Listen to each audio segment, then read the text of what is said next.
You're lucky I even let your kind walk through these doors." The words snapped through the gleaming lobby as CEO Ethan Vale glared down at the elderly janitor, Harold Whitaker, hunched over his mop. To him, Harold was just another invisible worker, frail, slow, beneath notice. But arrogance blinded him. When Ethan's hand struck Harold's face, a delivery driver's phone caught everything.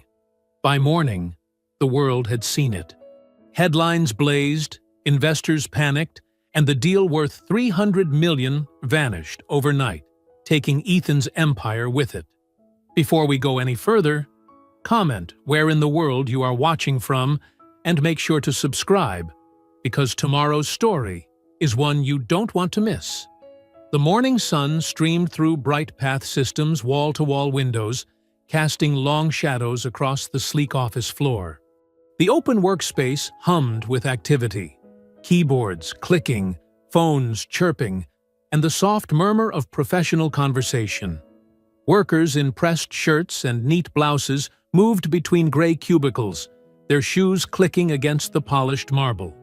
Near the break area, Harold Whitaker worked methodically with his mop, his movements precise after decades of practice.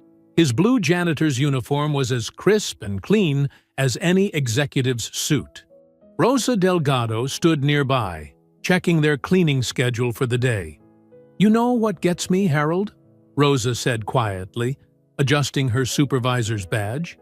"How they want everything spotless, but act like we're invisible." Harold nodded, dipping his mop in the bucket. "Been that way 40 years, Rosa. Clean enough to see their reflection, but they look right through us." The elevator chimed its arrival, and Ethan Vale burst out of his corner office like a storm cloud. His expensive suit couldn't hide the tension in his shoulders, his face already flushed from what everyone knew had been a difficult board call. Workers ducked their heads as he passed, not wanting to catch his eye.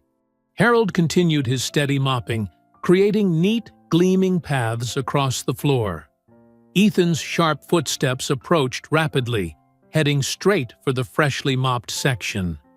Before Harold could call out a warning, Ethan's Italian leather shoe hit the wet surface. The CEO's foot slipped, and he stumbled, catching himself, but losing his composure entirely. His face twisted with rage as he turned to Harold.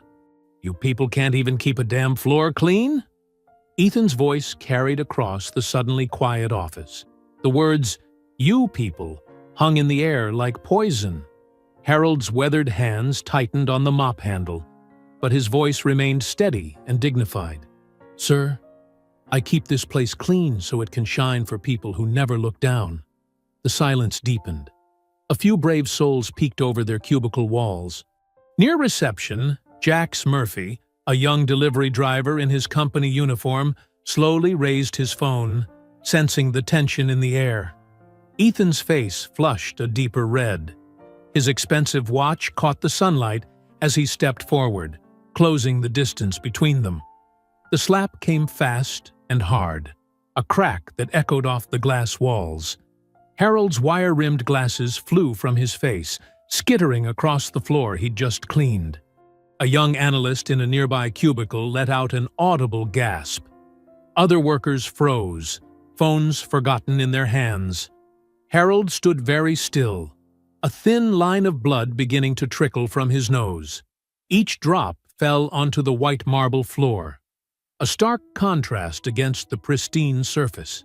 Ethan loomed over Harold, his chest heaving, momentarily shocked by his own action. But there was no remorse in his eyes, only continued rage and something darker. A glimpse of satisfaction at the blood he'd drawn. Rosa's clipboard clattered to the floor as she rushed to Harold's side. Her hands shook as she reached for him, her face a mixture of fury and concern. Around them, dozens of witnesses remained rooted in place, their faces showing horror, shame, and fear. Jax Murphy kept his phone steady, capturing every second. His young face was set in grim determination, even as his hands trembled slightly. Ethan's eyes darted around the office, taking in the shocked faces of his employees. His gaze locked onto Jax's phone, and his upper lip curled in contempt. "Delete that footage," he snarled, "or you'll regret it." He turned on his heel, storming back toward his office, each footstep echoing like a gunshot in the dead silence. The threat hung in the air, heavy and unmistakable. Rosa knelt beside Harold, her voice barely above a whisper. "Harold, I'm so sorry. We need to call someone. The police. A doctor." Harold's eyes never left Ethan's retreating back. A lifetime of dignity and restraint showed in his posture, even now. Blood continued to drip from his nose, each drop joining the small crimson constellation forming on the floor beneath the gleaming Bright Path logo. "Don't delete it," Harold whispered, his voice carrying in the silence. The words weren't just for Jax. They were for everyone watching, everyone who had seen and said nothing for too long. The office remained frozen in that moment. Sunlight continued to pour through the windows, highlighting the scene like a spotlight on a stage. Phones lay silent in their cradles. Printers hummed quietly in the background, and dozens of witnesses stood in stunned silence, watching as an old man's blood stained the pristine floor of their workplace, marking the spot where something fundamental had just shattered beyond repair. The late afternoon sun filled Harold's modest kitchen with warm light, casting long shadows across the well-worn linoleum floor. He sat at his small round table, holding an ice pack to his swollen cheek. The familiar surroundings, the faded curtains his late wife had sewn, the old coffee maker gurgling in the corner, the neatly arranged magnets on the refrigerator, seemed to mock the dignity he'd lost hours before. Rosa sat beside him, her work uniform still crisp despite the day's events. Her fingers drummed nervously on the wooden table as she checked her phone for the 10th time. "Dana should be here any minute," she said softly. "I told her everything." Jax Murphy paced the small kitchen, his delivery uniform rumpled, his young face tight with anxiety. He kept glancing at his phone as if it might explode in his hand. "Mr. Whitaker? I don't know about this. Ethan Vale. He's got lawyers, connections. He'll come after me. My job." Harold lowered the ice pack, revealing the angry red mark across his cheekbone. "Son," he said quietly, "sometimes doing nothing costs more than doing something." The screen door creaked open, and Dana Whitaker burst into the kitchen. Her business suit was slightly disheveled, her legal briefcase clutched tightly in one hand. The moment she saw her grandfather's face, she froze. "Grandpa," she whispered. Then her expression hardened. "I'm going to destroy him." Harold reached for his granddaughter's hand. "Dana, calm down. We need to think this through." "Think what through?" Dana's voice rose as she set her briefcase down with a thud. "He assaulted you, in front of witnesses. And you're sitting here with an ice pack while he's probably drinking champagne in his office." Jax stopped pacing, his phone gripped tightly. "I got it all, the whole thing. But if I post it..." He swallowed hard. "My mom's sick. I need this job." Dana turned to him, her attorney's mind already working.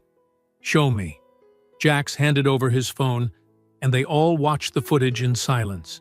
The video was crystal clear, the morning light streaming through Bright Path's windows, the neat rows of cubicles, the shocked faces of co-workers, Ethan Vale's rage-twisted face as he struck Harold, the blood dropping onto the pristine marble floor.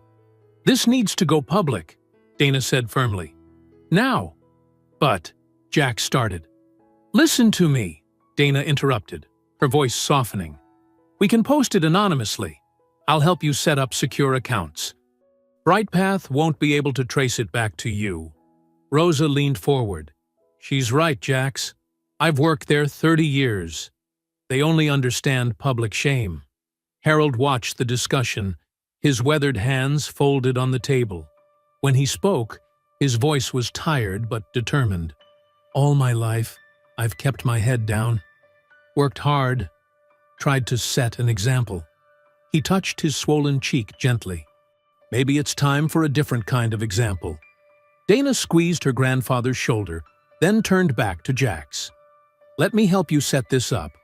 We'll use VPNs, new accounts, everything untraceable. The next hour was a flurry of activity. Dana's fingers flew over Jax's phone, creating anonymous profiles, establishing digital dead ends. Rosa made fresh coffee while Harold watched silently, the ice pack melting on the table. When they finally posted the video, it felt anticlimactic. Just a soft click, then silence. But within minutes, the notifications started. Share, share, share. The numbers climbed rapidly. Hashtags appeared spontaneously. Hands off Harold, Chanter slap of privilege. Chanter bright path shame. The video spread across platforms like wildfire, each share accompanied by outraged comments. By early evening, local news stations were running the footage.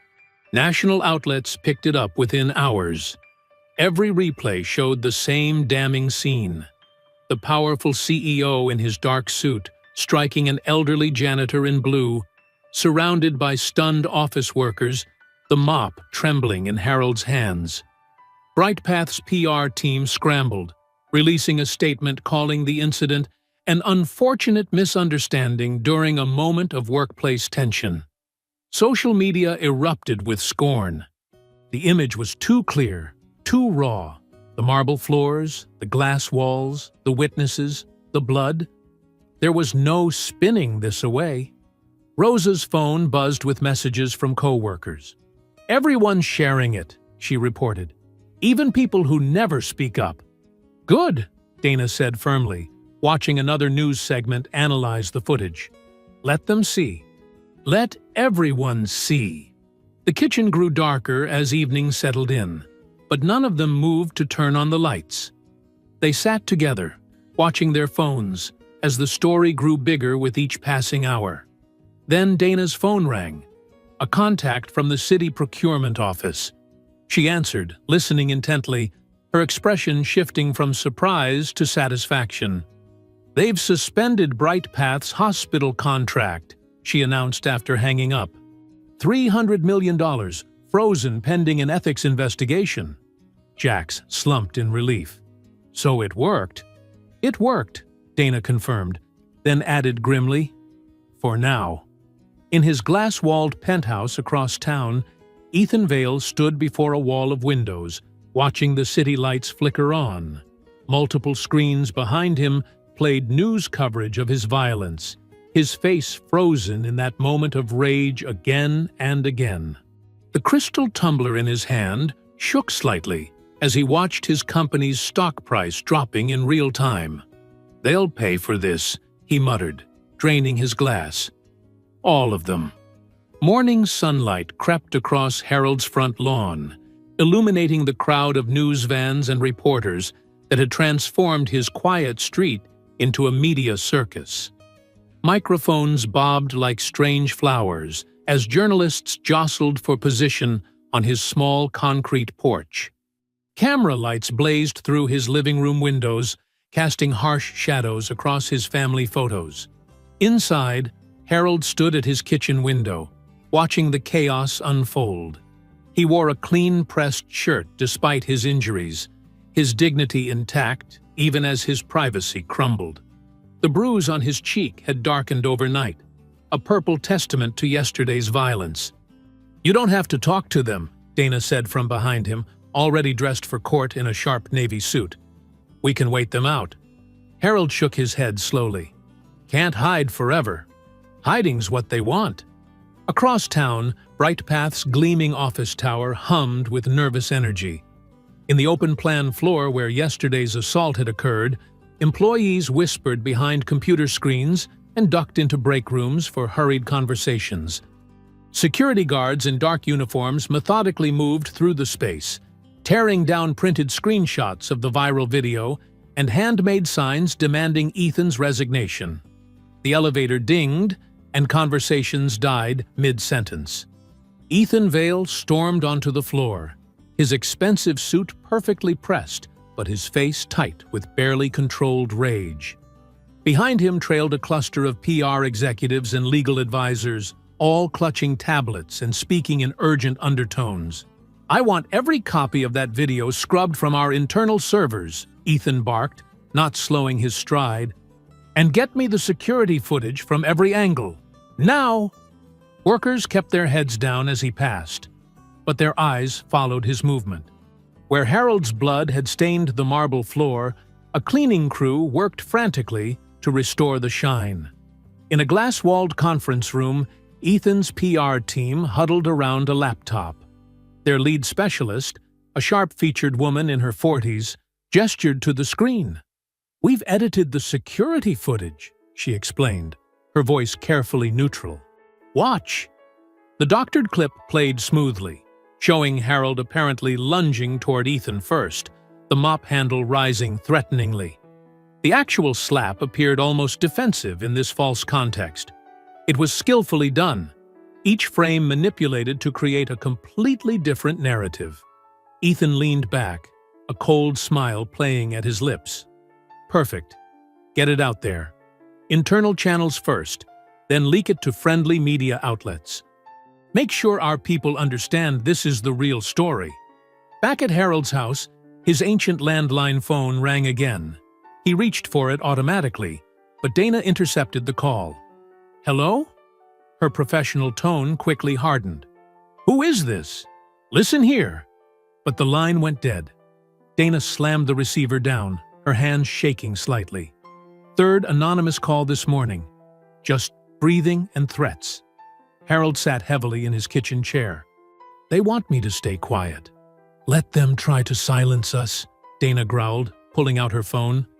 "I'm filing defamation suits against Brightpath and Vale personally. We'll drown them in paperwork." The doorbell rang. Rosa this time, slipping in through the back door to avoid the media frenzy out front. Her usually neat uniform was wrinkled, her face drawn with worry. "It's getting bad at work," she reported, accepting a cup of coffee from Harold. "Management's going floor to floor, telling everyone not to talk to reporters if they want to keep their jobs. They're showing some video, saying you attacked first." "That's impossible," Dana cut in. "We have the real footage." "They're scared," Harold said quietly. "Can't blame them. Bills to pay, families to feed." The day dragged on. Reporters eventually thinned out as bigger stories broke elsewhere. By late afternoon, Harold insisted on doing his own grocery shopping despite Dana's protests. "Can't live in fear," he said firmly, grabbing his keys. "Need milk." The local grocery store was quiet, fluorescent lights humming overhead as Harold pushed his cart through familiar aisles. He filled it methodically. Bread, eggs, the instant coffee he'd grown used to since his wife passed. His cheek throbbed dully under the store's harsh lighting. The parking lot was nearly empty when he emerged, pushing his loaded cart toward his old Buick. The sun had set, leaving only the dim glow of distant streetlights. He was reaching for his trunk release when he heard footsteps behind him. Before he could turn, something hard struck the back of his knee. Harold stumbled, groceries spilling across the asphalt as two masked figures emerged from the shadows. They wore dark hoodies, their faces hidden behind generic Halloween masks. "Should have kept your mouth shut, old man," one growled, landing a vicious kick to Harold's ribs. The other attackers spat racial slurs as they continued their assault. Harold tried to protect his head, but blows rained down from all angles. Through the pain, he heard eggs cracking, milk spilling. His mop, he always kept one in his trunk, clattered to the ground beside him. The attack felt endless, though it probably lasted less than a minute. As Harold's vision began to blur, he saw his own blood mixing with spilled milk on the dark pavement. The last thing he heard was more slurs, then running footsteps fading into the night. He collapsed beside his fallen mop, surrounded by scattered groceries, alone in the empty parking lot. Morning sunlight filtered through the Venetian blinds in Harold's hospital room, casting striped shadows across his bruised face. The steady beep of monitors provided a quiet rhythm to match his breathing. His right eye was swollen shut, and white bandages wrapped his ribs where the kicks had left their mark. Dana sat in the hard plastic chair beside his bed, her hands clenched into fists on her lap.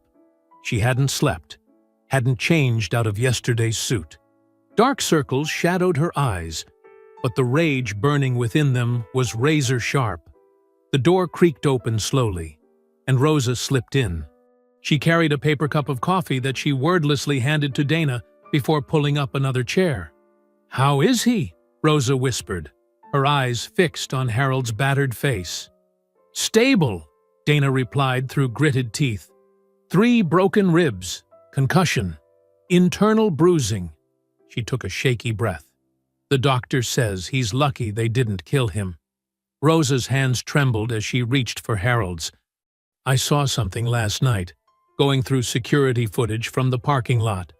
She glanced nervously at the door before continuing in an even lower voice. "One of the attackers, when he turned, his jacket rode up. I saw a Bright Path security badge clipped to his belt." Dana's coffee cup crumpled in her grip, hot liquid spilling over her fingers. She didn't seem to notice the burn. "Are you sure?" "I'd stake my life on it," Rosa nodded. "It was the new style badge, too, the ones they just started using last month." Harold stirred slightly, his good eye fluttering open. "Dana?" His voice was rough, barely above a whisper. "I'm here, Grandpa." Dana leaned forward, carefully taking his hand. "You're safe now." "They wanted to send a message," Harold said slowly. "Make an example." "Well, they made a mistake." Dana stood, straightening her wrinkled jacket. "I have a meeting at City Hall. Rosa, can you stay with him?" Rosa nodded, already settling in for a long watch. "Go. Fight them." The marble corridors of City Hall felt colder than usual as Dana's heels clicked against the polished floor. She found Caleb Knox waiting in a quiet corner of the procurement office, nervously adjusting his tie. "Ms. Whitaker," he greeted her, glancing around to ensure they weren't overheard. "Let's walk." They moved through the building's less-traveled passages, their voices low. "People in high offices want this to disappear," Caleb admitted, running a hand through his graying hair. "Bright Path's legal team is threatening lawsuits against anyone who publicly supports your grandfather. They're claiming defamation, business interference." "Let them," Dana snapped. "We have video evidence of their CEO assaulting an elderly man. They're spinning it, hard." Caleb stopped, turning to face her. "There are whispers circulating that your grandfather provoked the incident, that he has a history of confrontational behavior. They're painting him as unstable, dangerous even." "That's ridiculous. He's worked there for decades without a single complaint." "I know, but..." Caleb broke off as footsteps approached. They waited in tense silence until the sound faded. "They have money, Ms. Whitaker. Money buys influence, shapes narratives. And right now, that narrative is turning against your grandfather." Dana's phone buzzed. A message from Rosa. Images from the janitorial locker room at Bright Path. Her hands shook as she swiped through them. Racial slurs spray-painted on lockers, threatening messages scratched into metal doors, all clearly dated over several years. "Look at this," she thrust the phone at Caleb. "This is what they've been ignoring. This is the environment my grandfather worked in every day." Caleb studied the photos, his face growing pale. This could help, but... He stopped as Dana's phone buzzed again. This time it was an email, forwarded from an anonymous account. The attachment was an internal Bright Path memo dated 3 months ago, flagging Harold Whitaker as a disciplinary risk due to questioning company policies and displaying argumentative tendencies. They were building their case against him, Dana realized, fury making her voice shake. They were laying the groundwork to discredit him before any of this happened. "Be careful," Caleb warned, glancing nervously over his shoulder. "Bright Path doesn't just have money, they have people everywhere, eyes everywhere. The sun had set by the time Dana returned to Harold's house. She'd insisted on bringing him home from the hospital, setting up a makeshift bedroom in the living room so he wouldn't have to manage the stairs. Through the front window, she noticed a black sedan idling across the street, its headlights dim in the growing darkness. As she watched, the engine rumbled to life, and the car pulled away smoothly, disappearing around the corner. "They're watching," she whispered, letting the curtain fall back into place. Harold shifted in his recliner, wincing at the movement. "Let them watch," he said softly. "Let them see we won't break." Dana moved to check his bandages, her hands gentle despite the anger still burning in her chest. The house felt smaller somehow, less safe than it had just days ago. Outside, crickets chirped in the darkness, and somewhere in the distance, a dog barked. But all Dana could hear was the phantom sound of that sedan's engine, waiting in the shadows. Inside her corner office at Mitchell & Associates, Dana spread the growing pile of evidence across her desk. Late morning sunlight streamed through the windows, catching dust motes in its rays. Her coffee had gone cold hours ago, forgotten amid the mounting paperwork detailing BrightPath's history of discrimination. A soft knock at her door made her look up. Nadim Rahal stood in the doorway, his normally pristine suit slightly rumpled, dark circles under his eyes suggesting sleepless nights. His hands clutched a thick manila folder like a lifeline. "Ms. Whitaker?" His voice quavered. "May I come in?" Dana gestured to the chair across from her desk. "Please, sit down, Mr. Rahal."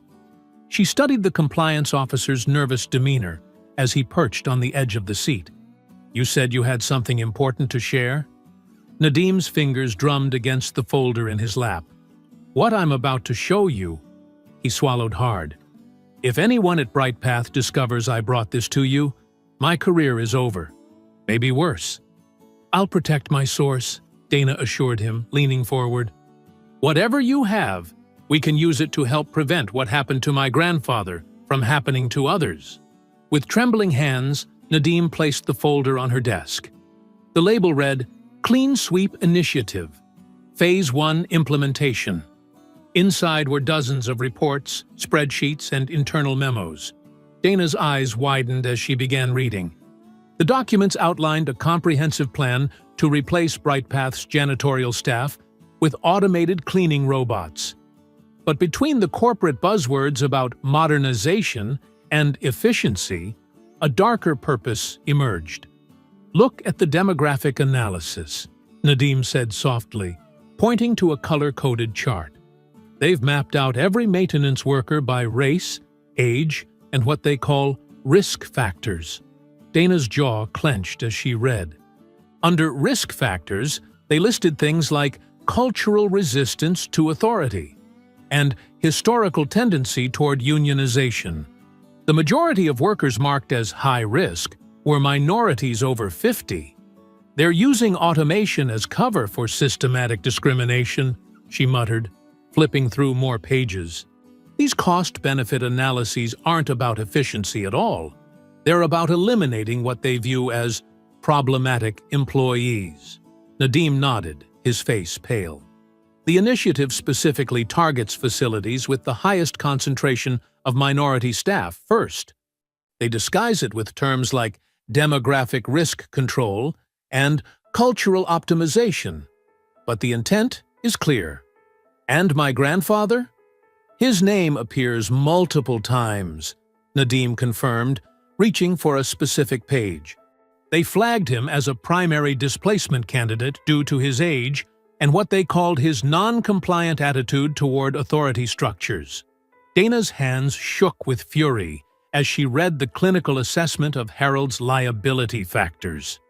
They'd been planning to force him out long before the assault, documenting every minor incident that could justify his termination. "There's more," Nadim continued, his voice dropping even lower. "Look at the funding sources for the robot procurement. The numbers don't add up unless you factor in money being diverted from the city hospital contract." They're using public funds to finance their discrimination? Dana pulled out her phone to photograph key documents. The whole initiative is built on illegal... Nadim broke off as his own phone buzzed. The color drained from his face as he read the message. What is it? Someone knows I'm here. His hands trembled so badly he nearly dropped the phone. It's from Ethan's head of security. Meeting. Now. Your family's safety depends on your discretion. Dana stood quickly. We need to get you protection. I have contacts in the DA's office who can... No. Nadim cut her off, already backing toward the door. I have to go. They're watching my wife, my children. He paused in the doorway, eyes wild with fear. Use the evidence. But please, don't reveal your source until... He couldn't finish the sentence. Nadim, wait! But he was already hurrying down the hallway. Moments later, her phone chimed with a text from an unknown number. If I vanish, you'll know why. Dana spent the rest of the afternoon making copies of everything, securing the evidence in multiple locations. As the sun began to set, she drove to the hospital to pick up Harold for his final checkout. The streets were quieter than usual as they headed home, Harold resting carefully against the passenger seat to avoid aggravating his ribs. Dana kept checking the rearview mirror, her knuckles white on the steering wheel. We're being followed, Harold noted calmly, spotting the black SUV 3 cars back. Its headlights blazed unnecessarily bright in the dusk. I see it. Dana took a sharp right turn. The SUV followed. Steady, baby girl, Harold cautioned as she accelerated. Don't let them make you panic. The SUV closed the gap, its headlights now filling their back window with harsh light. Dana's heart pounded as she took another turn, then another, trying to lose their tail. They're sending another message, Harold observed, his voice remaining level despite the tension. Letting us know they can find us whenever they want. As if to prove his point, the SUV suddenly peeled away, its tires squealing as it turned down a side street and disappeared. The abrupt absence of its headlights left them in relative darkness. Dana's hands were still shaking as she pulled into Harold's driveway. They sat in silence for a moment, both processing what had just happened. You okay? Harold asked softly.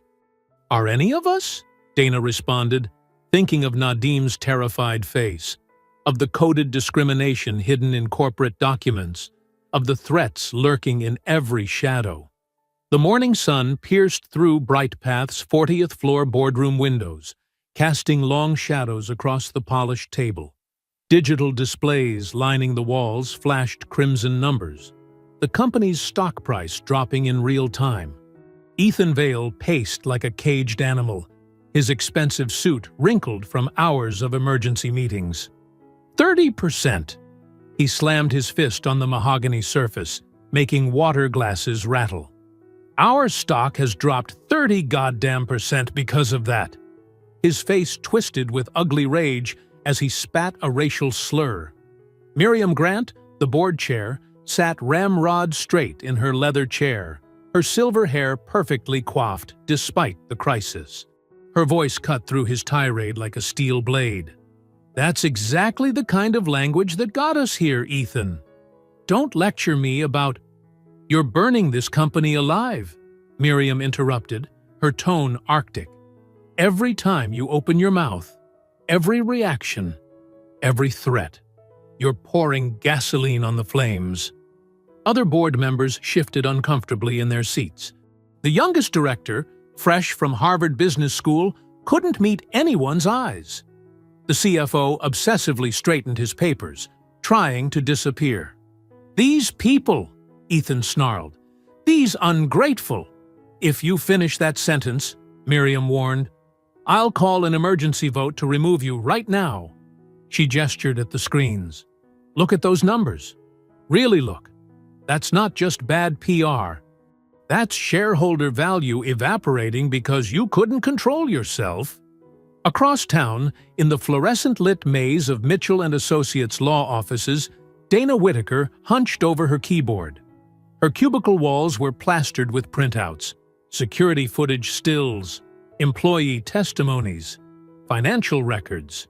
She'd been building the civil case since dawn, fueled by coffee and righteous anger.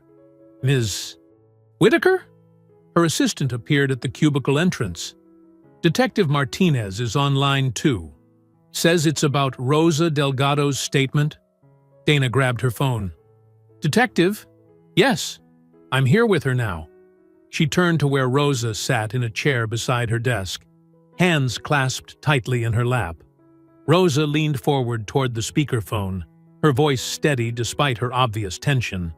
Like I told you before, the man who attacked Harold, the shorter one, his security badge was visible when he swung. Blue stripe on white plastic. Bright Path logo clear as day. Could you identify him in a lineup? The detective asked. No. Rosa's fingers twisted together. He wore a mask. But I know that badge. I've worked there 15 years. The blue stripe means Executive Protection Detail. They guard the C-suite offices. Dana typed rapidly, documenting every detail. That connects the assault directly to Bright Path's security team, she said. We need warrant to access their badge records for that night. Working on it, Martinez replied. But their legal team is fighting us on every. A commotion in the office hallway cut him off. Dana looked up to see several of her colleagues clustered around a computer screen, faces grave. I'll call you back, she told Martinez, hurrying over. What's happening? Her colleague wordlessly turned his monitor. A breaking news site displayed a leaked medical document, what appeared to be a psychiatric evaluation of Harold Whitaker. Dana's blood ran cold as she scanned the text. History of paranoid delusions. Workplace persecution complex. Violent outbursts during Vietnam service. The medical letterhead looked official. Every word was carefully crafted character assassination. Within hours, news channels picked up the story. Talking heads debated Harold's mental state. Social media posts questioned if he had snapped and attacked Ethan first. The carefully manufactured sympathy shift made Dana physically ill. She drove to Harold's house as soon as she saw the reports, finding him sitting in his small living room. The TV was on, muted, showing yet another panel discussion about his troubled history. Daddy? Dana hadn't called him that since she was little. We need to... Her voice trailed off as she saw his shoulders shaking. Harold Whitaker, who had survived war, poverty, and decades of discrimination without breaking, was crying silently in his armchair. They made it all up, he whispered. Every word. But people will believe it because it's what they want to believe about men like me. Dana knelt beside him, taking the printed psychiatric report from his trembling hands. With deliberate movements, she tore it cleanly in half, then in quarters. Let them spin their lies, she said, her voice hard with determination. We have truth. We have evidence. We have witnesses. Harold wiped his eyes. I'm tired, baby girl. So tired of fighting. I know, Dana gripped his hand tightly. They want us scared. They want us to give up. She met his gaze, seeing decades of pain but also unbreakable dignity. Let's make them scared instead. Harold looked at their clasped hands, his weathered and calloused from years of labor, hers smooth but strong from carrying briefcases instead of mops.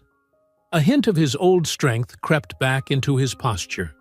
Your grandmother used to say, "Truth rises like cream," he murmured.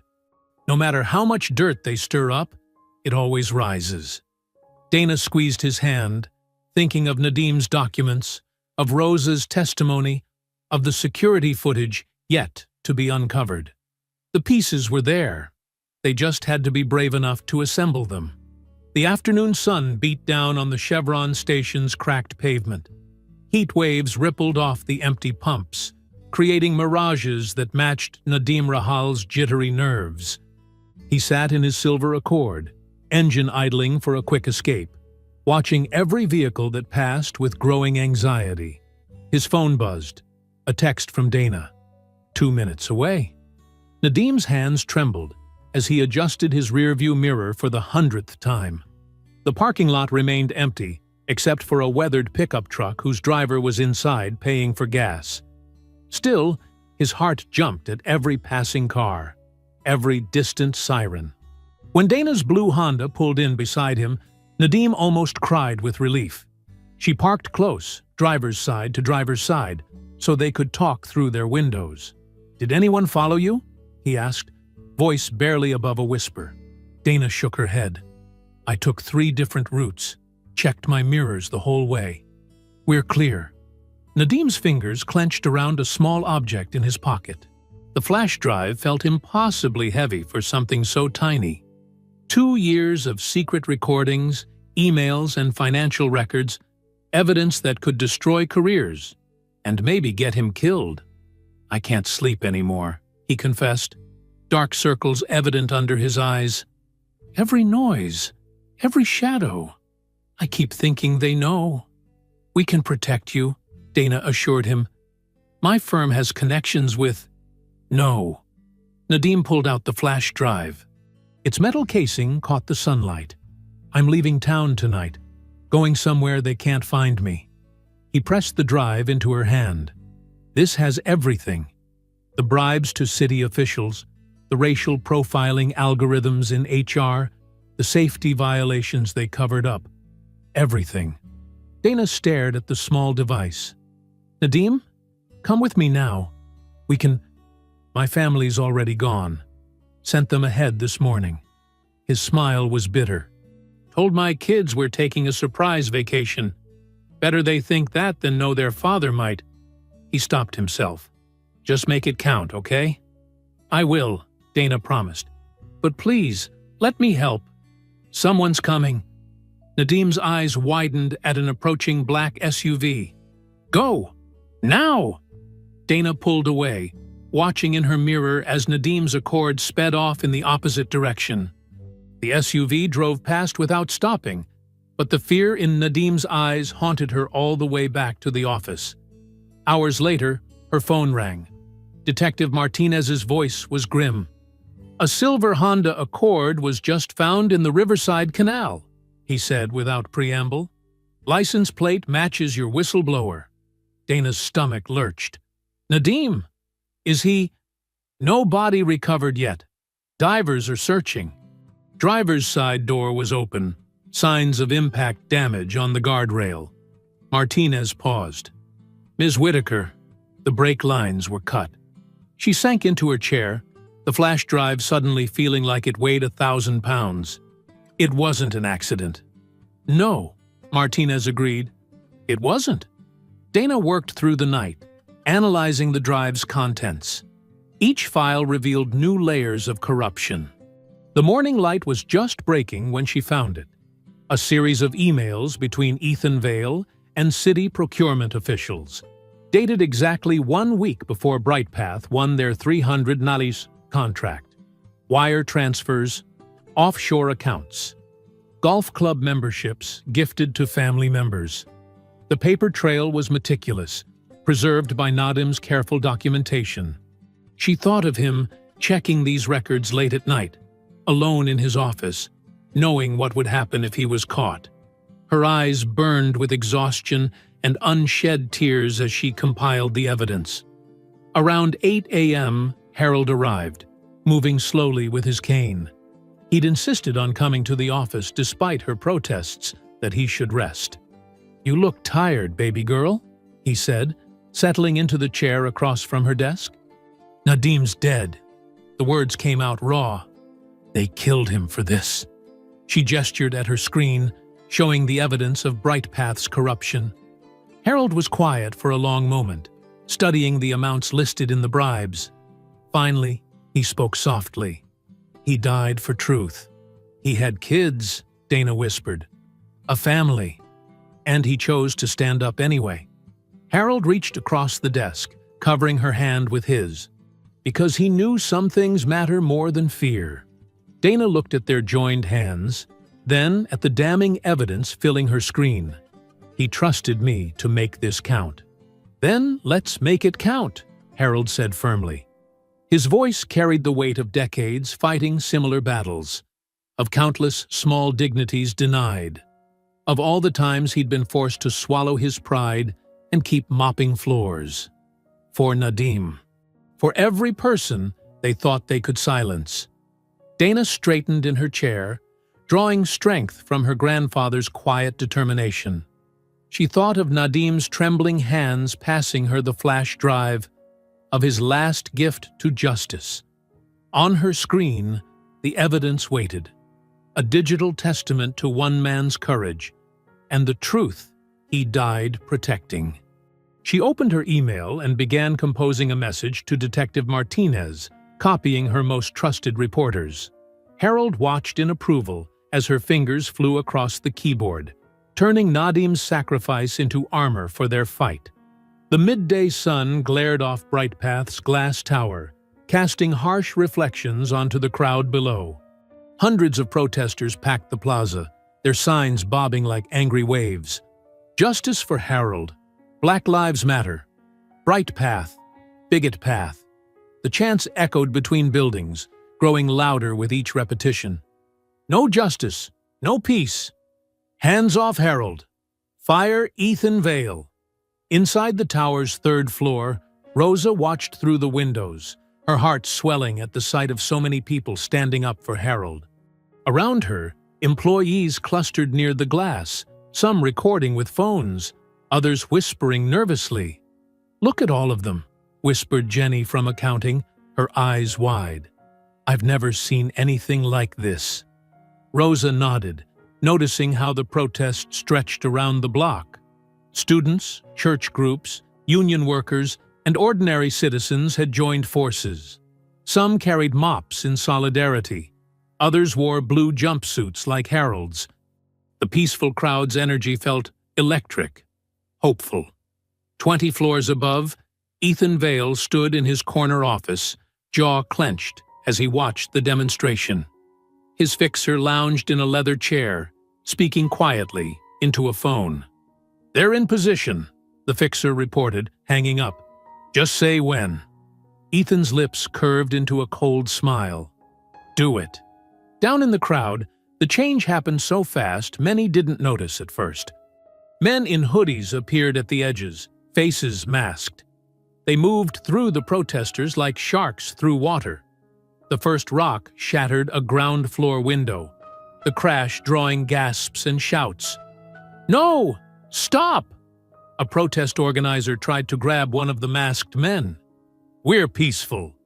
But more rocks flew. More windows broke. The agitators pushed and shoved, creating pockets of chaos that news cameras eagerly focused on. Police sirens wailed in the distance. Rosa pressed closer to the glass, watching in horror as the peaceful demonstration descended into mayhem. "This isn't right," she muttered. "This isn't our people." Security guards poured out of the building's lobby, wearing riot gear and carrying batons. They formed a line, advancing on the crowd. Protesters began to retreat, hands raised. Then it happened. A black SUV with Brightpath's logo gunned its engine, tires squealing as it accelerated toward the crowd. People screamed and scattered.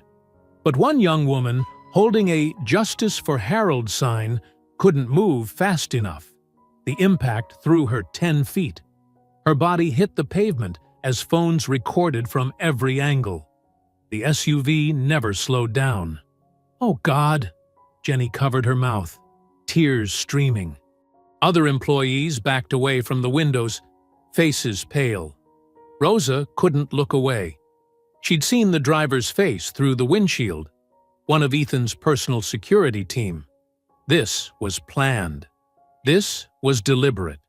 Paramedics arrived within minutes. News helicopters circled overhead like vultures. Every channel switched to live coverage, but they focused on the broken windows, the scattered rocks, the violent uprising that had turned tragic. Hours later, as the sun set behind the city skyline, Rosa finally left work. Her hands shook as she unlocked her car, remembering the young woman's body flying through the air. The image wouldn't leave her mind. The drive home felt longer than usual. Every shadow made her jump. Every car behind her seemed threatening. When she pulled into her driveway, the motion sensor light didn't come on. "Perfect," she muttered, fumbling with her keys in the darkness. "Just what I need." She reached her front door and froze. Something dark was smeared across the white paint. Her heartbeat thundered in her ears as she clicked on her phone's flashlight. Blood. Fresh and red, dripping down her door in ugly streaks.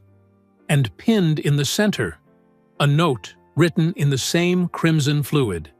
"You're next." Rosa stumbled backward, phone nearly slipping from her trembling fingers. She managed to take a photo before calling Dana, her voice cracking. "They were at my house," she whispered. They left blood." "Don't touch anything," Dana ordered. "I'm calling Detective Martinez. Go to your neighbor's house right now. Don't stay there alone." Rosa glanced at the dark windows of her home, wondering if someone was already inside, waiting. The blood gleamed wetly in her phone's light. Her sanctuary had become a threat, marked by the same violence that had taken Nadim, that had beaten Harold, that had run down an innocent protester. She backed away from her door, hurrying next door to Mrs. Chen's house. The elderly woman took one look at Rosa's face and pulled her inside, locking the door behind them. Through Mrs. Chen's window, Rosa watched police cars arrive, their red and blue lights painting the neighborhood in alternating colors. Officers photographed the door, took samples, dusted for prints. But she knew they wouldn't find anything. Ethan's people were too careful, too professional. Detective Martinez interviewed her in Mrs. Chen's kitchen, his face grim as she described the day's events. "First Nadim, now this," he said, shaking his head. "They're escalating." "They want us scared," Rosa replied, hands wrapped around a cooling cup of tea. "They want us to back down." Martinez studied her. "Will you?" Rosa thought of Harold's dignity, of Nadim's sacrifice, of the young woman lying broken on the pavement. The blood on her door was meant to terrify her into silence. Instead, it made her angry. "No," she said firmly. "I won't." The morning after Rosa's door was vandalized, Dana pulled into her law firm's parking garage. Her heels clicked against concrete as she walked toward her silver Audi, mind racing with strategy for the day's depositions. The sound echoed off concrete pillars in the nearly empty structure. Something felt wrong. The air smelled different. She was still 20 feet from her car when she noticed it, a small puddle beneath the vehicle. Her steps slowed. The chemical smell grew stronger. Then she saw the wire. "Oh, God!" Dana backpedaled, turning to run. She'd made it 3 steps when the explosion hit. The blast knocked her forward onto the pavement.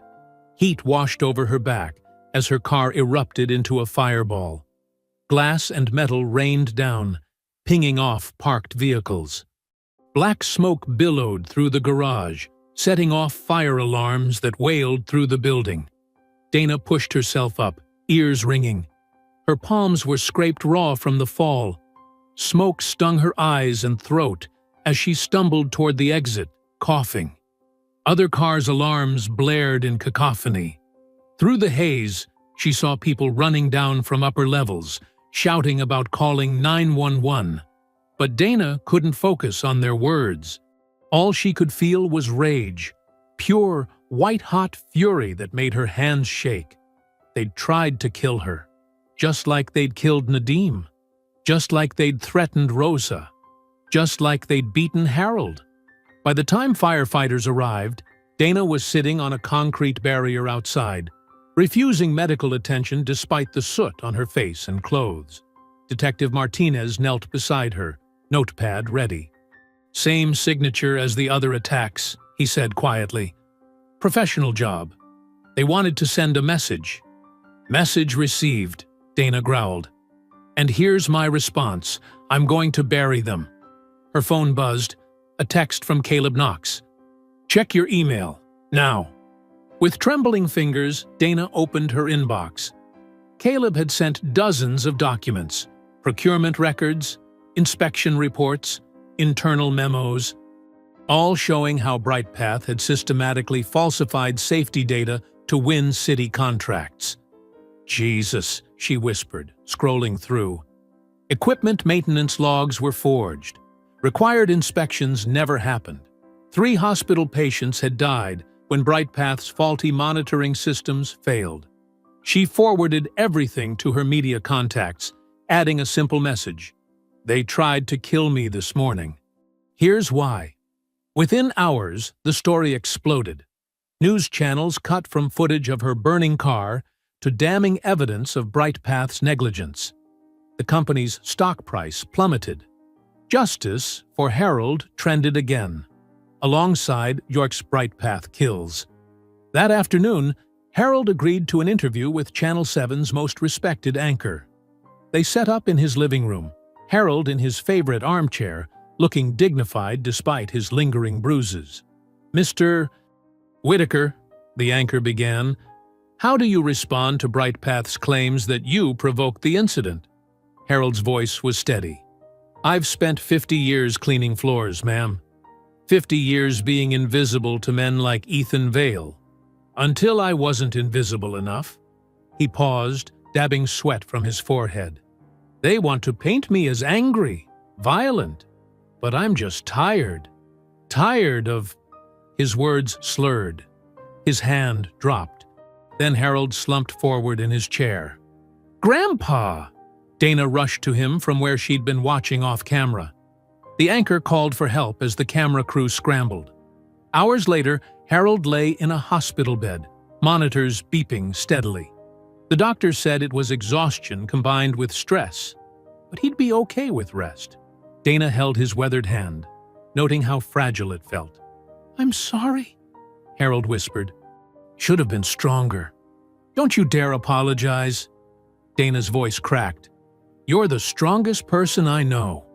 Harold's grip tightened slightly. "They think they can bury this. Like they bury everything." His eyes, though tired, burned with determination. "Don't let them, baby girl. Make them choke on it." Across town, in BrightPath's basement storage room, Ethan's fixer fed documents into an industrial shredder. The machine growled as it devoured page after page labeled "Camera Loop Authorization," evidence of the CEO ordering security footage to be altered, proving premeditation in Harold's assault. The fixer's phone buzzed, Ethan demanding confirmation that everything was destroyed.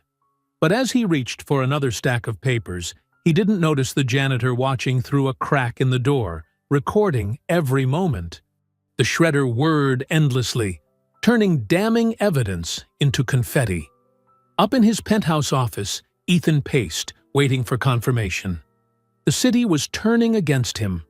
His own board was asking uncomfortable questions. And somewhere out there, that old janitor and his crusading granddaughter were still fighting. He grabbed his phone, barking at his fixer. "Is it done?" "Almost.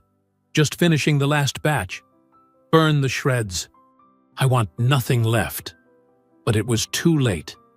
The truth was already spreading, flowing through the city like smoke, impossible to contain.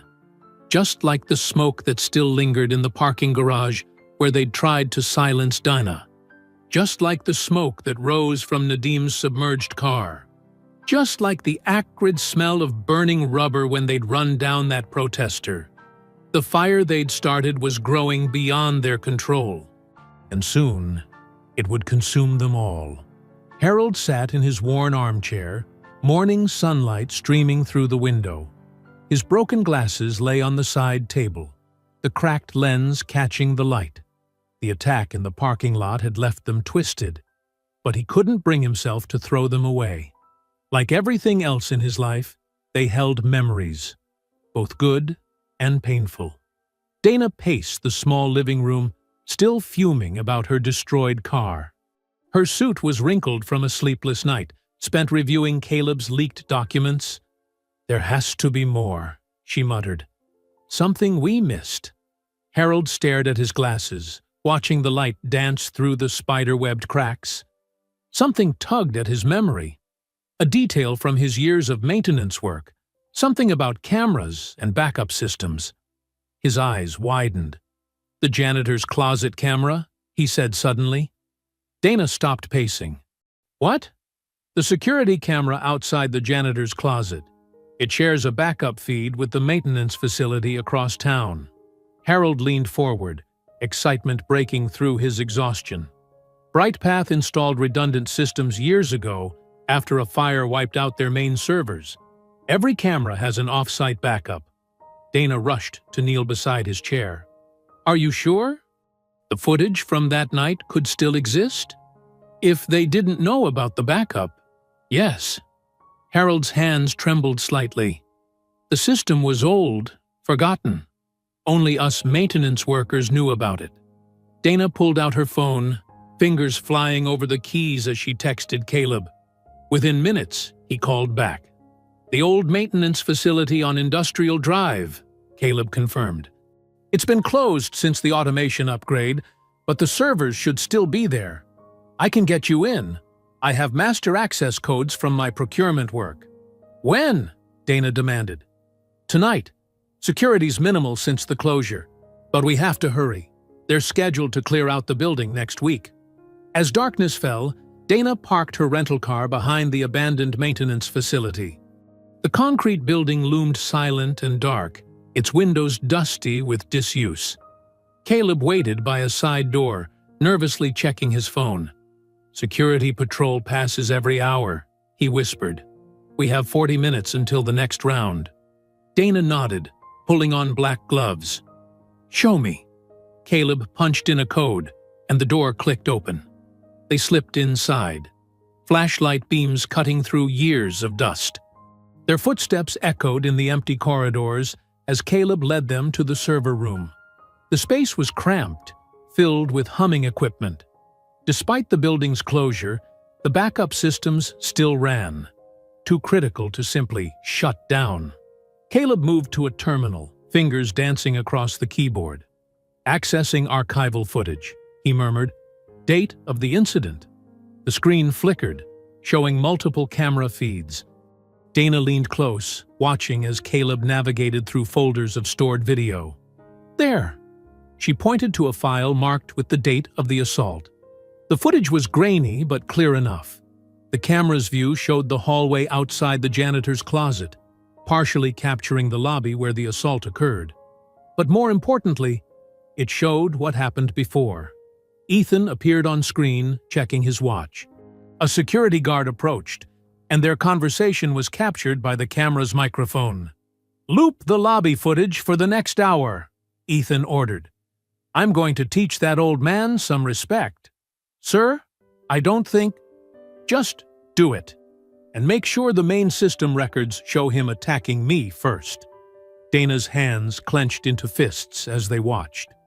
The footage continued, showing Ethan deliberately walking toward Harold's cleaning area. The slap, the blood, everything captured from this forgotten angle. "Download it," Dana commanded.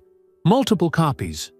Caleb worked quickly, transferring the files to secure drives.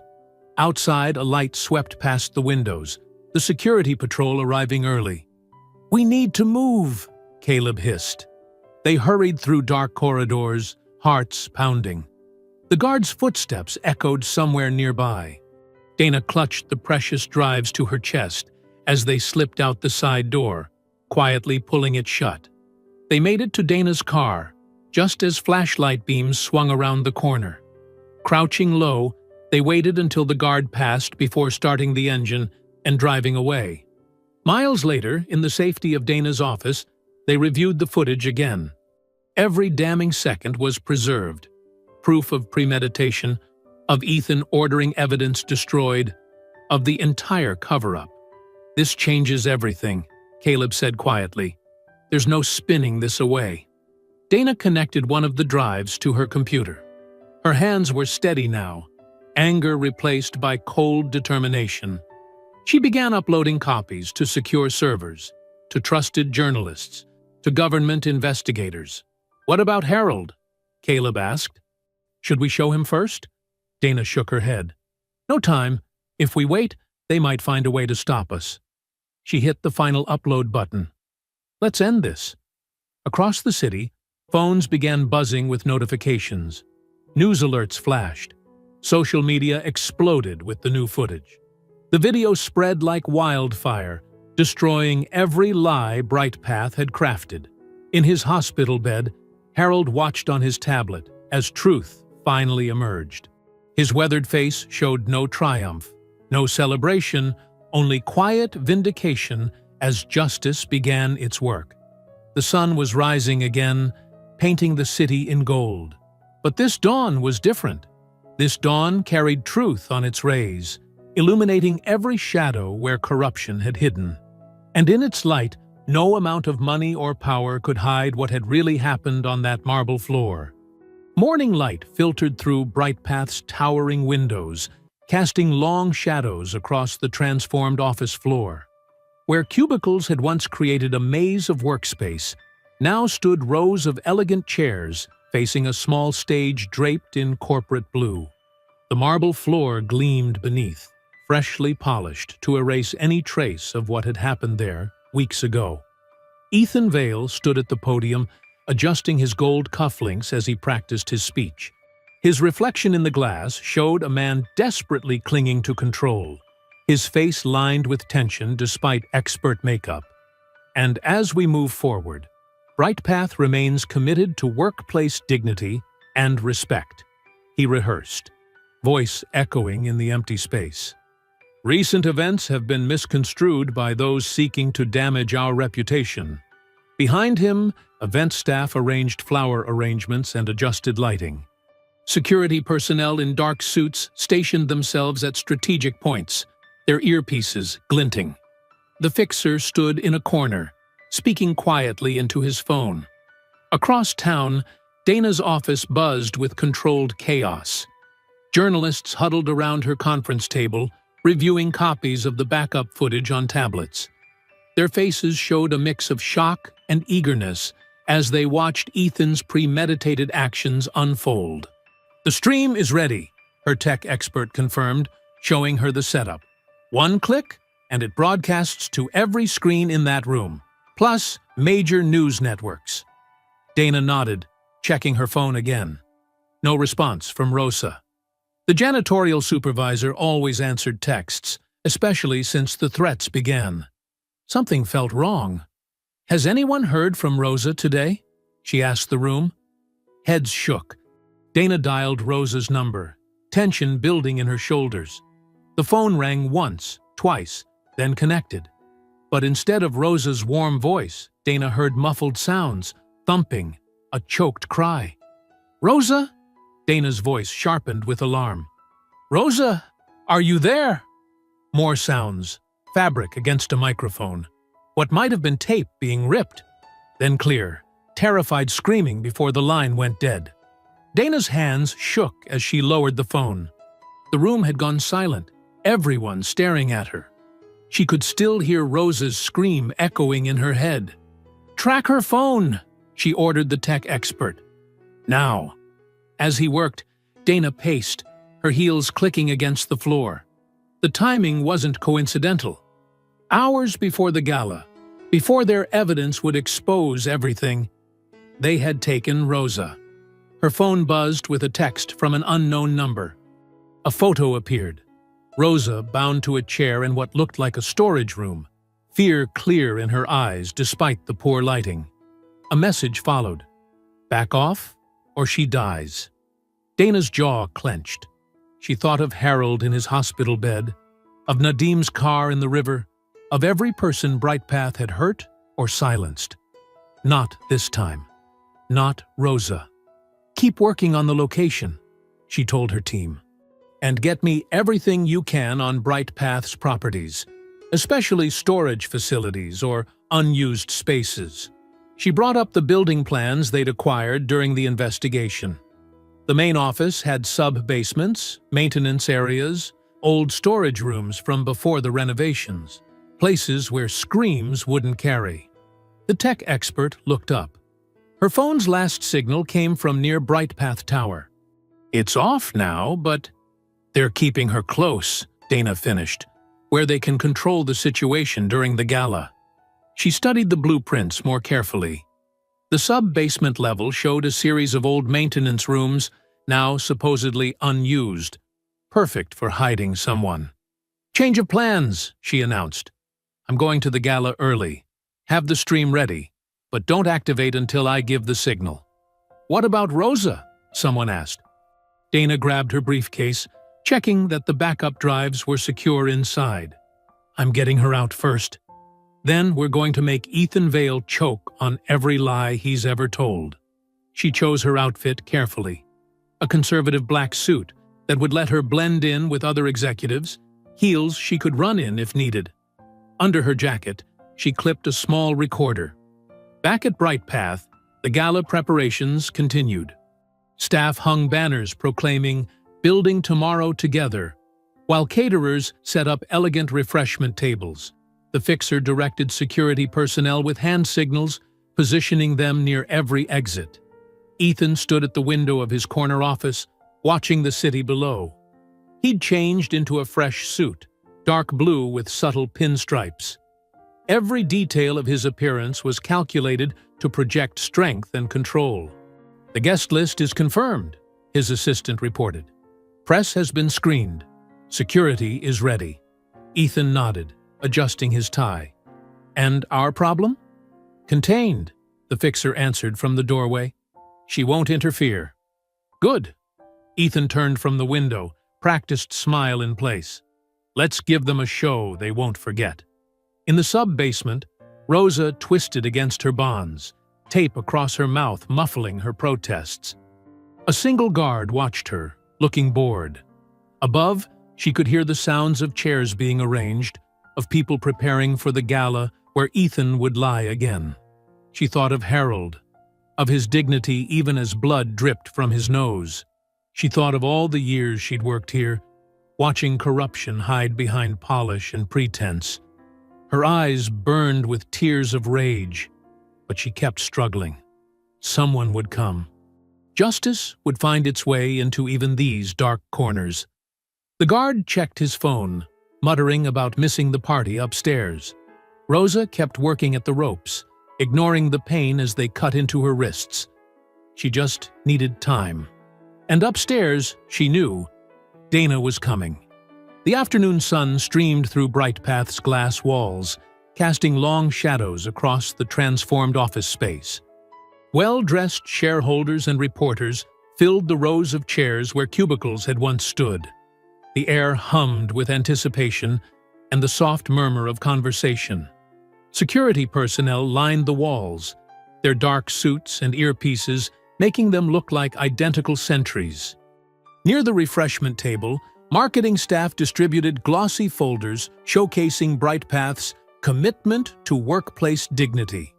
Dana slipped through the crowd, her black suit helping her blend with the other executives. Her heart raced, knowing Rosa was somewhere below in the building's dark sub-levels. But timing was crucial. She had to let Ethan begin his performance before bringing down the curtain. The lights dimmed slightly, drawing attention to the small stage. Miriam Grant, the board chair, approached the podium first. Her silver hair gleamed as she introduced Ethan Vale, describing him as a leader committed to positive change. Ethan strode onto the stage, his blue pinstriped suit immaculate. He gripped the podium with manicured hands, flashing his practiced smile at the crowd. The same hands that had struck Harold weeks ago, now gesturing smoothly as he began to speak. "Distinguished shareholders, members of the press," he began, voice steady and controlled. "Recent weeks have brought challenges to Brightpath. Misunderstandings have been weaponized by those seeking to damage our reputation." In the back of the room, Dana's tech expert confirmed through her earpiece that the stream was ready. She watched Ethan's performance, noting how his confident facade masked the desperation in his eyes. "But Brightpath remains committed to excellence," Ethan continued, warming to his theme. to dignity in the workplace, to treating every employee with the respect they deserve. A soft click echoed through the sound system. The massive screens behind Ethan, meant to display corporate logos, suddenly flickered to life. Crystal-clear footage filled the displays, showing this very room weeks ago when it still held cubicles. The audience gasped as they watched Ethan storm across the freshly mopped floor. Harold's blue jumpsuit was vivid in the footage, his dignified posture a stark contrast to Ethan's rage. The sound of the slap cracked through the speakers, followed by the thud of Harold's glasses hitting marble. Ethan spun around, his rehearsed smile shattering as he saw himself exposed on the screens. The footage continued, showing him ordering the camera loop, revealing the calculated nature of his violence.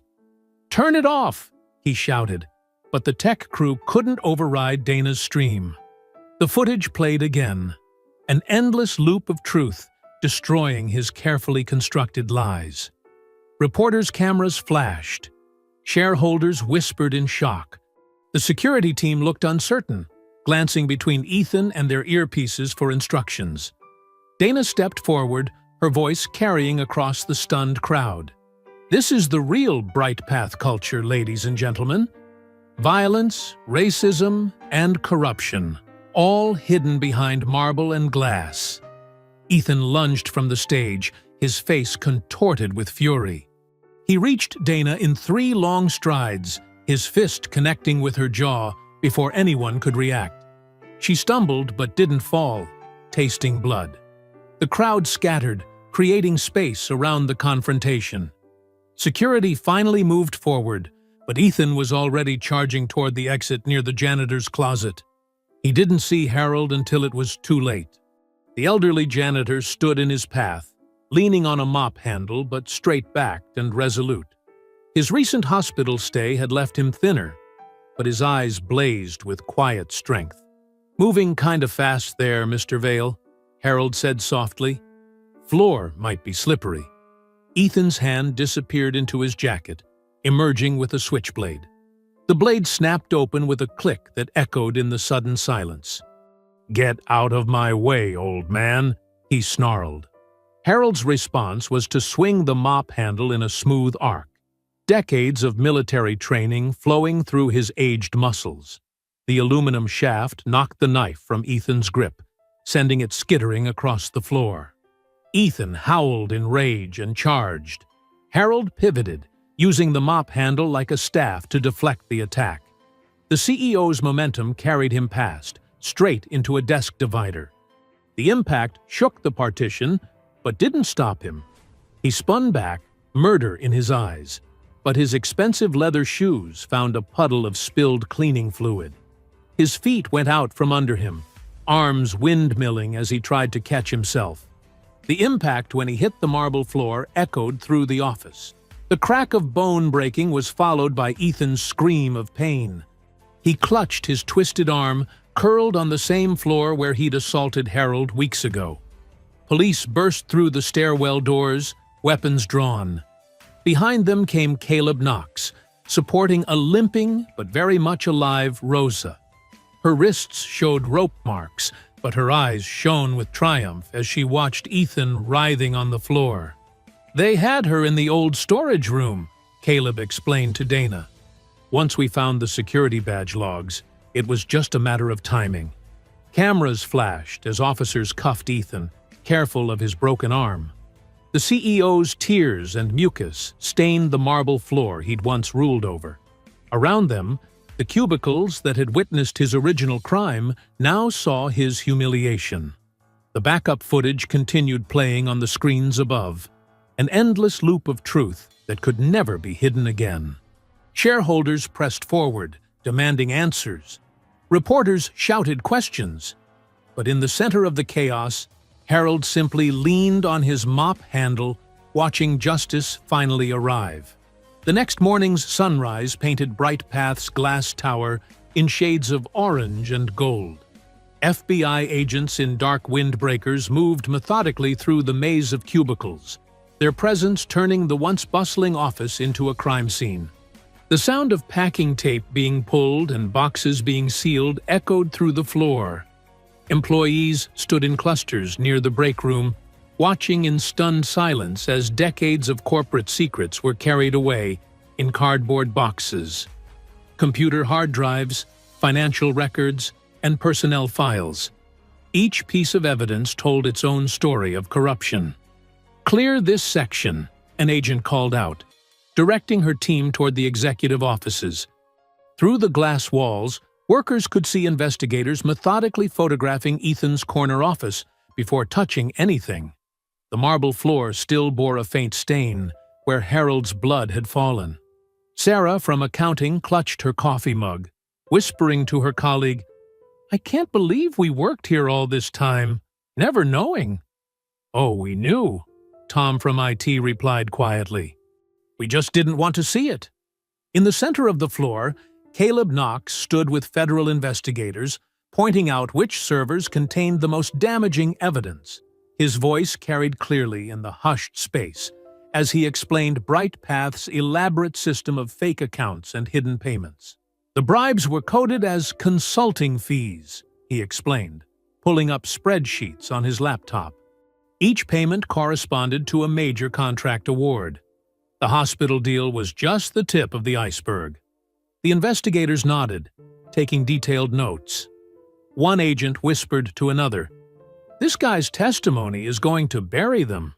Near the reception desk, Rosa watched the proceedings with quiet satisfaction. Her wrists still showed bruises from her captivity, but her eyes were clear and determined as she directed agents to additional storage areas they might have missed. "Check the maintenance logs in the basement," she advised. Harold kept records of everything, including which executives came down there to destroy documents. The elevator dinged, and Miriam Grant emerged, flanked by her lawyers. The board chair's usual imperial bearing was gone, replaced by the haunted look of someone watching their legacy crumble. She made her way to a hastily assembled podium near the center of the office floor, where reporters had already gathered. Camera lights flicked on as Miriam adjusted the microphone. Behind her, agents continued their work, providing a backdrop that made her prepared statement feel even more surreal. "On behalf of BrightPath's board of directors," she began, her voice slightly trembling, "I want to express our profound regret for the culture of discrimination and violence that was allowed to flourish under our oversight." More employees drifted out of their cubicles to watch, forming a silent audience to their company's public confession. "We failed our workers," Miriam continued. "We failed our community. And we failed basic human decency when we chose to protect profits instead of people." She paused, removing her designer glasses to wipe her eyes.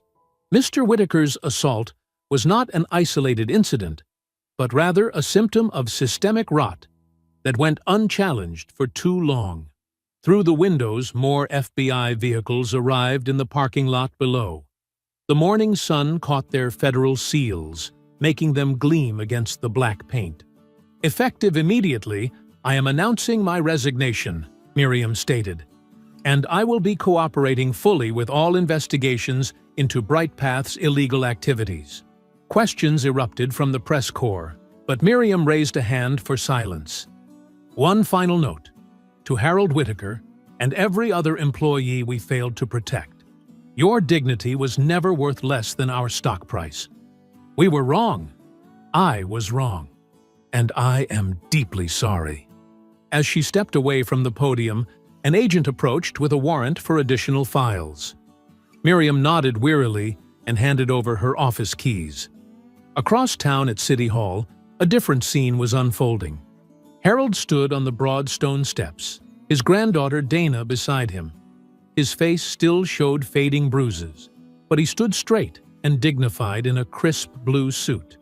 Reporters clustered around him, microphones extended. The morning light caught his silver hair as he considered their questions. "Mr. Whitaker, how do you feel about BrightPath's collapse?" Harold adjusted his new glasses, taking his time before responding. "You know, when you mop a floor, you see things others miss." dirt in the corners, cracks in the shine. For years, I watched them build their empire on other people's pain. More cameras clicked as he continued. They thought we were invisible. The cleaners, the security guards, the maintenance staff. But we saw everything. Every dirty deal. Every cruel word. Every time they thought their money made them better than the rest of us. Did you ever expect this level of corruption to be exposed? Another reporter called out. Truth is like water, Harold replied, a slight smile touching his lips. It finds every crack, seeps into every dark place. I just had to keep the floor clean enough so people could see what was really underneath all that marble and glass. The morning traffic hummed behind him as he gripped the podium, his weathered hands steady.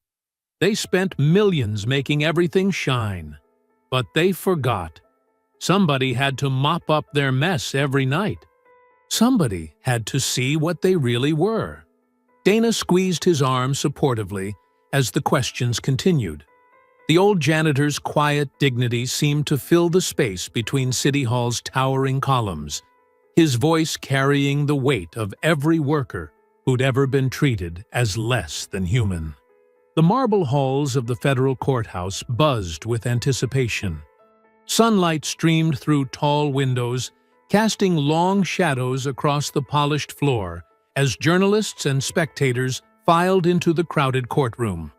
The wooden benches creaked under the weight of the packed audience, all eyes fixed on the two men at the center of the drama. Ethan Vale sat at the defense table, his expensive suit now hanging loose on his frame after months in custody. His usual arrogance had dimmed to a sickly pallor, though his jaw still clenched with barely contained rage. His right arm, still healing from the gala incident, rested in a black sling against his chest. Across the aisle, Harold Whitaker sat straight-backed in his best brown jacket, the one he'd worn to his granddaughter's law school graduation. His hands rested calmly in his lap, weathered fingers intertwined. The bruises had faded, but the dignity that had carried him through decades of invisible labor remained undiminished. Dana sat beside her grandfather, legal papers arranged precisely before her. She'd barely slept in weeks, preparing for this moment. The evidence boxes stacked behind her told the story of Brightpath's collapse. Each document, email, and video clip another nail in Ethan's coffin. The bailiff's voice cut through the murmur.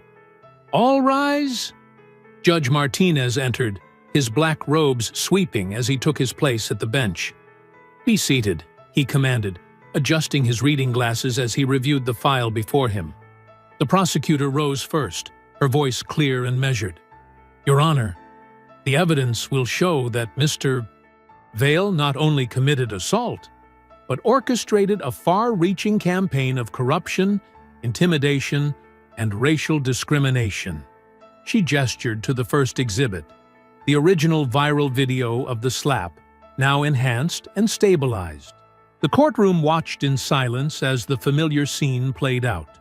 Harold mopping, Ethan's rage, the shocking crack of palm against flesh. Several jurors flinched at the sound. "But this was just the beginning," the prosecutor continued, clicking to the next piece of evidence. When Mr. Vale realized he'd been caught, he didn't show remorse. Instead, he ordered his security team to doctor surveillance footage. The split-screen comparison appeared. The real video versus Brightpath's edited version showing Harold as the aggressor. Whispers rippled through the gallery. Text messages between Mr. Vale and his head of security confirmed the deliberate manipulation. She read from a projected screen. "Make it look like the old man started it. I don't care how." Ethan's lawyer objected to various pieces of evidence, but Judge Martinez overruled him repeatedly. The prosecution's case was meticulous, building hour by hour like a rising tide. Financial records detailed the bribes, millions flowing through shell companies to secure contracts. Internal emails revealed Ethan's racist rants about his maintenance staff. "These people should be grateful we let them clean our floors." The Project Clean Sweep documents drew gasps, detailed plans to systematically replace minority workers with automated systems, complete with statistics on demographic efficiency improvements. By afternoon, the sun had shifted, casting harsh light directly on Ethan's face as Rosa took the stand. She described the years of harassment, the threats after she testified, her terrifying hours of captivity before the final gala. "He told his men to make an example of me," she stated firmly, pointing at Ethan. "Said no one would believe a Mexican cleaning lady anyway." Ethan's composure finally cracked. He surged to his feet, face contorted with rage. "You ungrateful!" he snarled, spitting out a vicious racial slur that echoed through the stunned courtroom. "Order!" Judge Martinez's gavel crashed down as federal marshals moved to restrain Ethan. "One more outburst, and you'll be removed, Mr. Vale." Harold watched calmly as his former boss was forced back into his seat, the mask of corporate respectability completely shattered. Dana squeezed her grandfather's hand, and he gave her a small, knowing smile. The prosecution's final evidence was devastating. The recovered backup video showing Ethan explicitly ordering the camera footage to be looped before the assault. His voice rang clear. "Make sure nothing records for the next hour. I'm going to teach that old man some respect." Judge Martinez called a brief recess before sentencing. The courtroom hummed with tension as the minutes ticked by. Journalists scribbled furiously in notebooks, while sketch artists captured Ethan's deteriorating composure. When the judge returned, his face was stern. "Mr. Vale, stand for sentencing." Ethan rose unsteadily, his lawyer's hand on his elbow. The room fell silent. "In 30 years on the bench, I have rarely seen such a calculated pattern of cruelty and corruption," Judge Martinez began. "You assaulted an elderly man for doing his job, then unleashed a campaign of violence and intimidation to cover your crimes. You corrupted public contracts, endangered lives, and showed utter contempt for human dignity." The judge paused, removing his glasses. "But perhaps most damning is your complete lack of remorse. Even today, you've demonstrated that you still view certain people as beneath you, beneath your respect, beneath your humanity." Ethan stared straight ahead, jaw working silently as Judge Martinez continued. "This court sentences you to 10 years in federal prison," the judge declared, his gavel punctuating each word. "You will also pay $5 million in restitution to your victims." The gallery erupted in murmurs. Cameras clicked rapidly as federal marshals approached with handcuffs. The steel bracelets gleamed in the afternoon light as they closed around Ethan's wrists. The fallen CEO, the man whose slap had sparked a movement, stumbled slightly as he was led away. His face, once the picture of corporate power, now showed nothing but naked fear and impotent rage. Through it all, Harold watched quietly, remembering countless nights of mopping floors under Ethan's contemptuous gaze.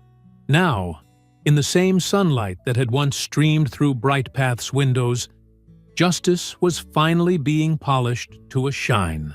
The morning sun painted golden rectangles across the polished floors of the Whitaker Center for Workers' Rights, formerly Brightpath Systems. The transformation was more than cosmetic.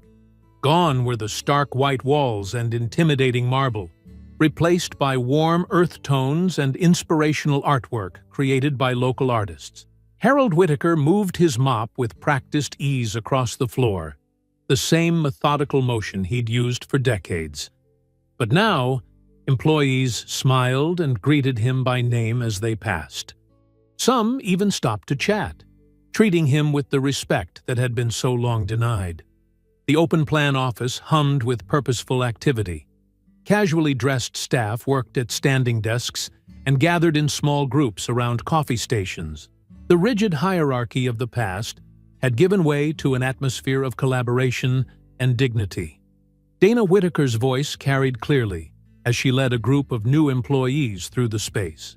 She wore a simple blazer over jeans, the center's relaxed dress code reflecting its commitment to breaking down artificial barriers.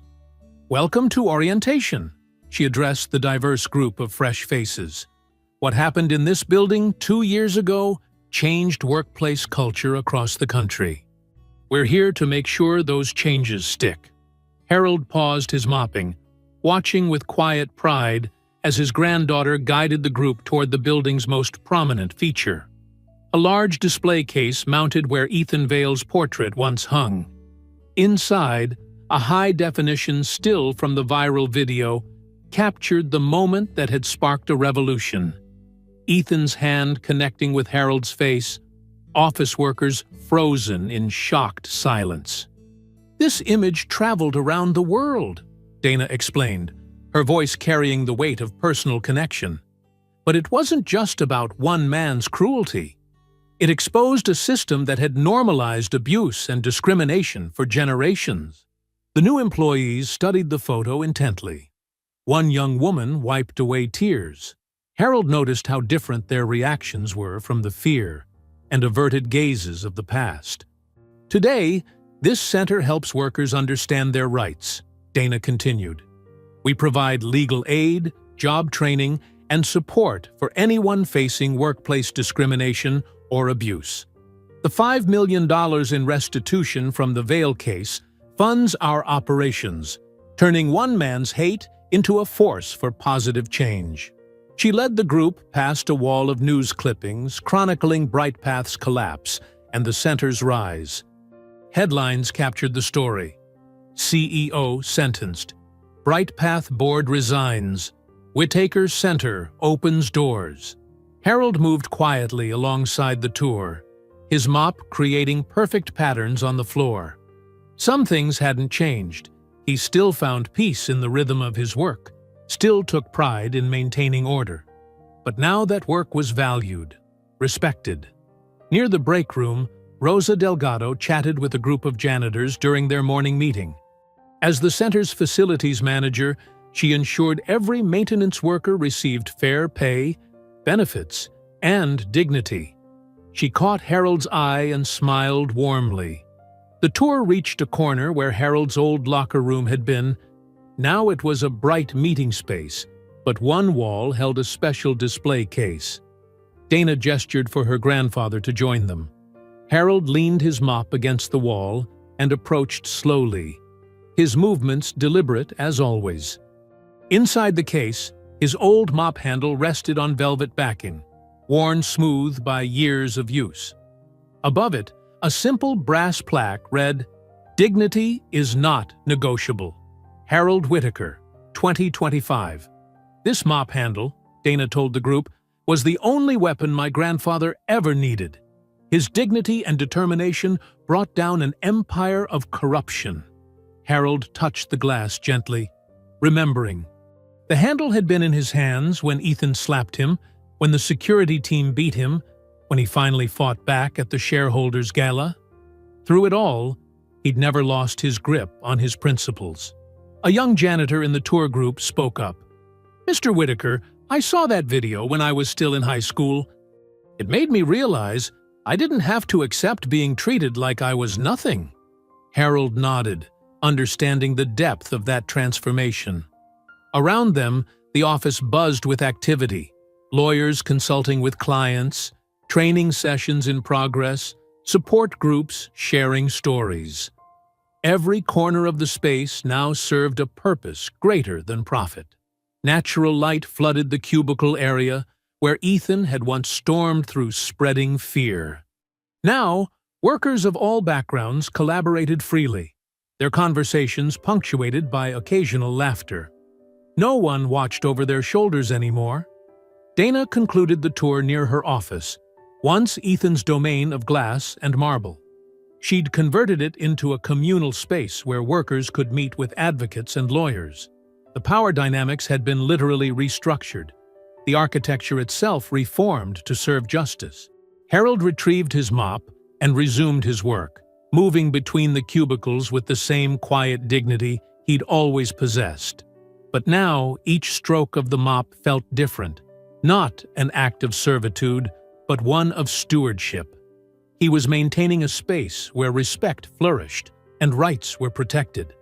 He paused near a window, looking out at the city skyline. The same sun that had once witnessed his humiliation now illuminated a transformed workplace. The floors still needed cleaning. The garbage still needed collecting. The essential work still had to be done. But now that work carried honor, and the workers carried their heads high. Harold gazed around at the bright cubicles, at the respectful silence of focused work, at the natural order that emerges when people treat each other with dignity. A gentle smile crossed his face as he whispered, "Now it shines for the right reasons." I hope you enjoyed that story. Please share it with your friends and subscribe so that you do not miss out on the next one. In the meantime, I have handpicked 2 stories for you that I think you will enjoy. Have a great day.